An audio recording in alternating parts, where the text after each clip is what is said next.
Hey, peace, family. How y'all doing? I hope you're doing well. I wanted to take a minute because I've been thinking a lot about this Nikki Haley situation, and I wanted to share some thoughts here with y'all. For those of you that don't know, Nikki Haley is the former governor of South Carolina.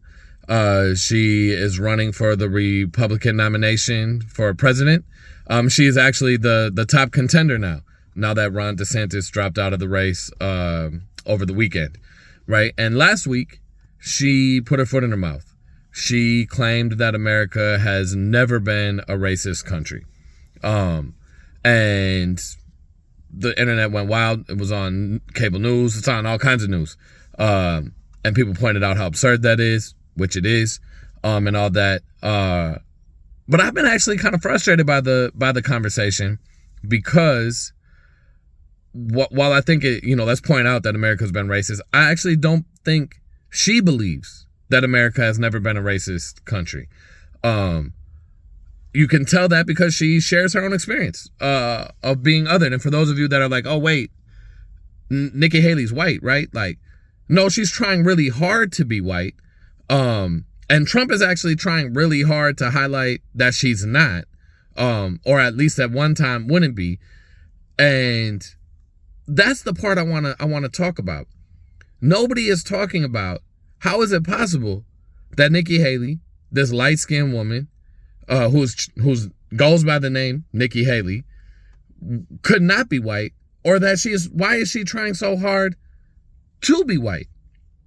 And that is where our struggle for racial justice needs to focus, right? Because this is the process that whiteness has required of so many light-skinned people, particularly European ethnics, right? The idea of being white, becoming white, meant an adherence to certain principles, certain values, an acceptance of a certain violence, not only to communities of color, but to ourselves, right? An erasure of who you are or were. And that is what we're seeing Nikki Haley doing, denying her own lineage, denying her own culture in hopes that she can appeal to the most savage tendencies of humanity. And that is whiteness. Whiteness is the most savage, barbaric manifestations of humanity. You cannot enslave people, commit that type of genocide, work to maintain this level of oppressive systems and not have it be savage, not have it erode your soul, disconnect you from the wider human family, disconnect you from creation, and disconnect you from the creator. And so we need to have an anti-racism that deals with that question. And I don't see that happening. I don't see anybody asking, why in the world would Nikki Haley work to be white? Why in the world would Donald Trump work to prove that she's not white? The answer of like, oh, racism is too simple. It's too simple. Because what that does is it says that all white people, all people with less melanin, or people we look at and think are white, have a certain biological tendency to these things, that it's an innate characteristic, which we know it's not, right? And we know that that's not even how racism works. So Nikki Haley could have never experienced any bigotry or any name calling or anything like that for being, having a weird sounding name or whatever. That doesn't mean she didn't experience racism. Of course she did, because racism is about systems. Right? But we are not having that conversation. And the only thing that benefits from not having that conversation is whiteness. It perpetuates our current status quo. It keeps both sides of the coin bickering at each other about, is this racist? Is it not? Was there privilege? Was there not? And it never gets to the root. What is whiteness?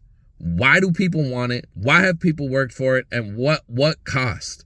What cost? So if Nikki Haley becomes the president of the United States, running as a white woman, what will that do, right? And we already see, and that's not just for Republicans. Genocide Joe's out here embracing whiteness and destroying his soul as well. So this is not a partisan thing, okay? This is definitely not a partisan thing. It is a whiteness thing, though. And we really have to switch our frame. We have to switch our frame, and we have to start asking ourselves, us, white people, what is this costing us? For us to continue propping this up, for us to continue acting like this is just something that exists, a way of the world that exists, that we have no say and how we engage with, that is wild. And it's wildly violent to ourselves, to others, and to creation. Okay? And so as y'all are scrolling tonight, scrolling tomorrow, and you see memes about Nikki Haley, or you see these conversations come up, because they're going to come up. New Hampshire is happening soon. I want y'all to think about, why would she be working so hard to be white? Why would that matter? Why would Trump work so hard to prove that she's not white?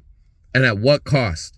What happens to us, to our communities, to our world, to our souls when we engage in this absurd cyclical, just poisonous cycle? Okay. Thanks for listening. Holla at me. Subscribe to the YouTube channel if this is content you like. All right. Follow, subscribe, share, all that good stuff. Stay well. Peace.